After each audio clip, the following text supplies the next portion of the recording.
केलेला आहे आणि हीच पार्श्वभूमी लक्षात घेऊन या वर्षीच्या पुणे फेस्टिवलच्या माध्यमातून साहेब आम्ही 2 नवीन उपक्रम घेतले. त्याला प्रचंड प्रतिसाद मिळाला. त्याचा पहिला उपक्रम असा होता की आपल्याच पुण्यातल्या आकृती ग्रुपच्या महिला सदस्यांनी एकत्र येऊन 50 फूट कॅनव्हासवर 5 तासांमध्ये सलग काम करून आपल्या रंगांच्या साह्याने महाराष्ट्रातील महत्त्वाची पर्यटन स्थळं रेखाटली आणि त्याची नोंद जागतिक विक्रमामध्ये झाली.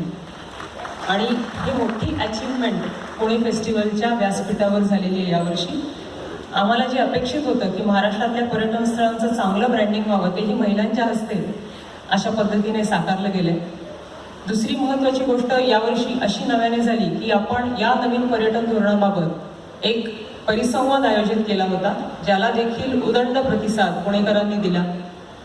पुण्यातल्या आणि परिसरातल्या पर्यटन व्यवसायात कार्यरत असणाऱ्या वेगवेगळ्या व्यावसायिकांनी त्याला हजेरी लावली आणि शासनाने जाहीर केलेलं पर्यटन धोरण आपल्यासाठी किती महत्त्वपूर्ण आहे, सकारात्मक आहे याबद्दल बरीचशी प्रचार प्रसिद्धी आम्हाला त्या माध्यमातून देता आली. काही व्यावसायिकांचं त्याच्याबद्दलचं म्हणणं होतं ते आम्हाला ऐकून घेता आलं आणि या माध्यमातून एक साधक बाधक चर्चा झाली. थोडक्यात पुणे जिल्हा, पुणे शहर आणि महाराष्ट्राचं एकूणच पर्यटन हे भविष्यात कसं आकार घेणार आहे याबद्दल त्या परिसंवादामध्ये चर्चा होऊ शकली. त्याबद्दल माननीय सुरेश कलवाडीजी यांचे विशेष आभार, पुणे फेस्टिवल टीमचे विशेष आभार. पर्यटन विभाग सातत्याने आपल्यासोबत मागील 35 वर्षापासून आहे आणि इथून पुढेही हेच बॉन्डिंग कायम राहील अशी मी आशा व्यक्त करते आणि आपल्या सर्वांना गणेशोत्सवाच्या आणि पुणे फेस्टिवलच्या उद्घाटन समारंभाच्या निमित्ताने शुभेच्छा देते आणि माझे मनोगत थांबवते. धन्यवाद. Thank you, Shama ma'am.